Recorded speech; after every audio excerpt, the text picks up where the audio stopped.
Tatandaan mo pa ba? Inukit kong puso sa punong mangga, at ang inalay kong gumamela.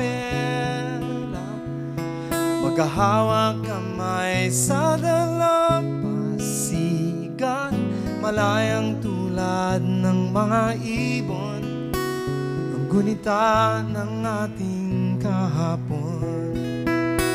Ang mga puno at halaman ay kabiyak ng ating gunita. Sa paglipas ng panahon, bakit kailangan ding lumisan? Panapanahon